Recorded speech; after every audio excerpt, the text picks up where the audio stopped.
खबर आपको बता दें, प्रशांत किशोर पर आचार संहिता का उल्लंघन करने के कारण एफआईआर दर्ज की गई है। आपको बता दें कि वो राघोपुर पहुंचे थे, जहां उन्होंने प्रचार प्रसार किया, साथ ही उन्होंने तेजस्वी यादव पर तंज कसा और उन्हें चुनौती दी, जिसके बाद से बवाल मचा हुआ है। तो क्या ये पूरा मामला बताएंगे आपको। मेरे साथ मौजूद है मेरे सहयोगी नवेंदु जी। सर, आचार संहिता का उल्लंघन करने पर एफआईआर दर्ज हो गई प्रशांत किशोर पर। देखिए, प्रशांत किशोर जब राघोपुर पहुंचे तो बवाल मच गया।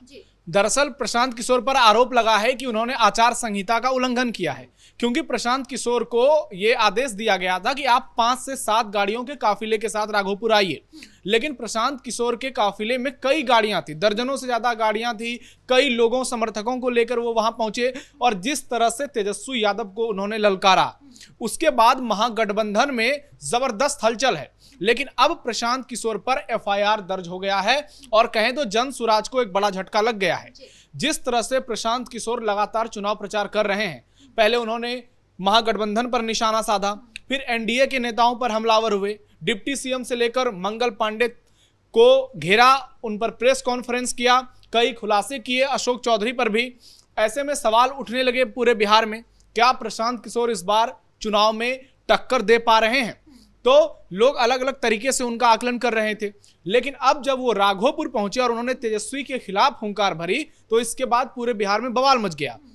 एफआईआर जो दर्ज हुआ है, हालांकि आचार संहिता का उल्लंघन कई बार चुनाव में होता है, लोग करते हैं। अब देखना यह होगा कि इस मामले में क्या प्रशांत किशोर को पुलिस गिरफ्तार करती है, क्या उन पर एक्शन होता है, या फिर प्रशांत किशोर जो खुद इतने बड़े रणनीतिकार हैं, उनको ये कानूनी दांवपेच तो पता ही होगा। अब देखना होगा कि वो इनसे कैसे बाहर निकलते हैं।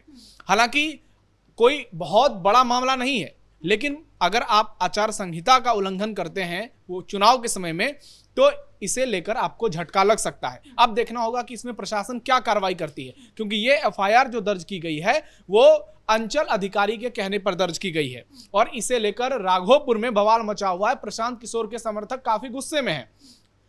जन स्वराज पार्टी लगातार ये दावा कर रही है कि राघोपुर से तेजस्वी यादव डर गए हैं और इसी के चलते प्रशांत किशोर ने तेजस्वी को चुनौती दी है कि अगर आप में हिम्मत है तो आप राघोपुर से चुनाव लड़के दिखाइए। क्योंकि उन्होंने तेजस्वी यादव पर जिस तरह से हमला बोला है, जिस तरह से निशाना साधा है और ये आकलन लगाया है कि तेजस्वी चुनाव हार रहे हैं राघोपुर में, ये तो वक्त बताएगा तेजस्वी जीतेंगे या हारेंगे।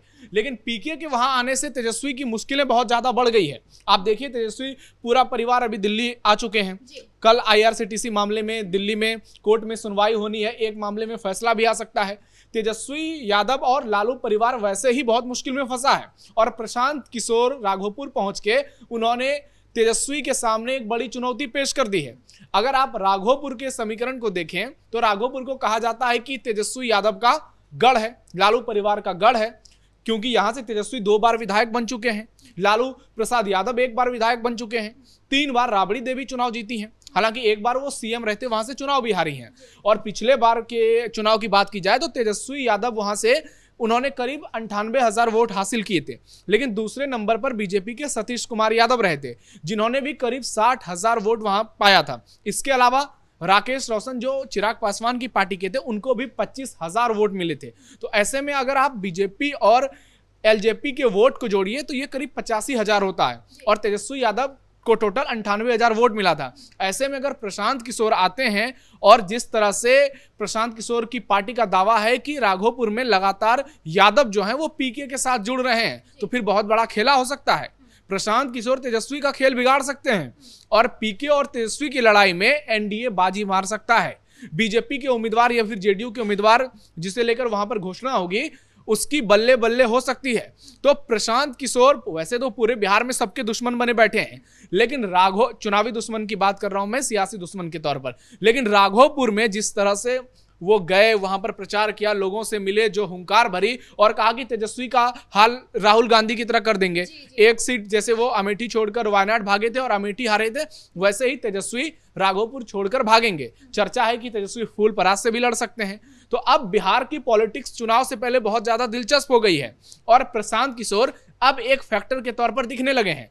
हालांकि चुनाव में उनका प्रदर्शन क्या होगा ये वक्त तो बताएगा, लेकिन माहौल जरूर बन गया है, खास करके कुछ सीटों पर तो जरूर बन गया है। आप देखिए कि सबसे पहले उन्होंने दावा किया कि हम उम्मीदवारों का ऐलान करेंगे, वो कर दिया।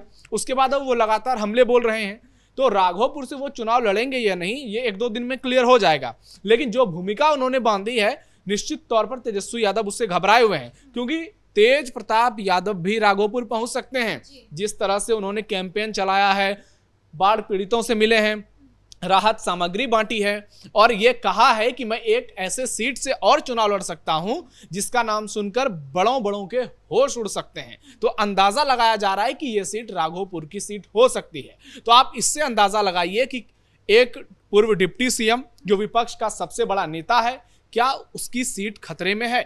पीके के आने के बाद तो निश्चित तौर पर यह सीट खतरे में हो गई और अगर वो खुद यहां से चुनाव लड़ते हैं तो ये तय मानिए कि तेजस्वी यादव की सीट फंस जाएगी और उनको कहीं ना कहीं भागना ही पड़ेगा और ये तय है। हालांकि पीके पर जो एफआईआर हुआ है, देखना यह भी दिलचस्प होगा क्या इसमें पीके को जमानत मिल पाती है, क्योंकि कई मामले उन पर पहले से दर्ज हुए, कई मामलों में तुरंत उन पर एफआईआर किया गया और घंटों भर में उन्हें जमानत भी मिल गई। लेकिन कहा तो ये भी जाता है कि प्रशांत किशोर वोट कटवा पार्टी है, मतलब वो वोट सिर्फ काटती है, मुख्यमंत्री बनना उनका अभी बहुत मुश्किल है। आपको लगता है कि वो अभी इस रेस में पीछे है तेजस्वी से? निश्चित तौर पर इसमें कोई दुमत ही नहीं है कि प्रशांत किशोर इस बार जो है वो वोट ही काटेंगे, चाहे आरजेडी का वोट काटें, महागठबंधन का काटें या फिर एनडीए का काटें।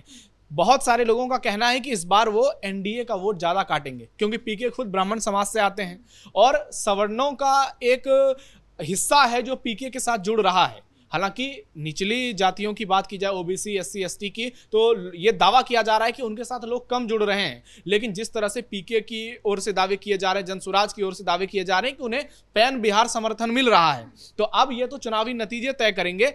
लेकिन कुछ सीटों पर पीके जो है वो वोट काटने वाली भूमिका में जरूर रहेंगे। कई ऐसे इलाके हैं वहां पर अगर आप गाँव देहात में जाइएगा तो वहां पीके के नामों से भी लोग इत्तेफाक नहीं रखते हैं, लोगों को पता ही नहीं है कि पीके कौन है। तो ऐसे में ये कह देना कि पीके पहली बार सीएम ही बन जाएंगे, ये तो पीके को भी पता है। इसीलिए तो वो कहते हैं कि या तो अर्श पर या तो फर्श पर, क्योंकि उनको पता है अर्श पर पहुंचना अभी आसान नहीं है। एक झटके में बिहार में इतना बड़ा बदलाव नहीं हो सकता है, क्योंकि बिहार में जातीय राजनीति जिस तरह से हावी है उससे बाहर निकल पाना बहुत मुश्किल है। हालांकि प्रशांत किशोर रणनीतिकार रहे हैं, पीएम मोदी से लेकर नीतीश कुमार तक के लिए उन्होंने काम किया है, तो ऐसे में उन्हें पूरी तरह से खारिज करना भी आज के समय में कई सवाल खड़े करता है। लेकिन ये चुनाव को पीके ने जरूर दिलचस्प बना दिया है और अब देखना यह होगा कि राघोपुर में जो इन पर एफआईआर दर्ज की गई है उसके बाद क्या होता है। क्या पीके और ज्यादा आक्रामक होकर राघोपुर में वापसी करते हैं? तेजस्वी यादव के होश वैसे ही उड़े हुए हैं। अब कल दिल्ली में देखना पड़ेगा क्या फैसला होता है, उसके बाद सीटों का ऐलान होगा, क्या तेजस्वी 2 जगह से चुनाव लड़ेंगे, तो कई सवाल हैं। लेकिन पीके पर एफआईआर ने राघोपुर में बवाल मचा दिया है और जनता के दिल में एक सॉफ्ट कॉर्नर उनके लिए हो सकता है। लेकिन वहां एनडीए भी बहुत कमजोर नहीं है, ऐसे में लड़ाई त्रिकोणीय हो सकती है और यहां से बाजी कौन मारेगा ये तो वक्त बताएगा। पलड़ा जरूर एनडीए का भारी हो जाएगा अगर पीके आएंगे तो। जी, इस मुद्दे पर ज्यादा अपडेट के लिए आपका बहुत बहुत धन्यवाद। तो कुल मिलाकर राघोपुर में प्रशांत किशोर के खिलाफ एफआईआर दर्ज हो चुकी है, जिसको लेकर उनके बहुत बड़ा झटका माना जा रहा है। अब आने वाले वक्त में उन पर क्या एक्शन होता है ये देखने वाली बात होगी। ब्रेकिंग न्यूज में इतना ही। कैमरा पर्सन रवि के साथ मैं राधिका राज।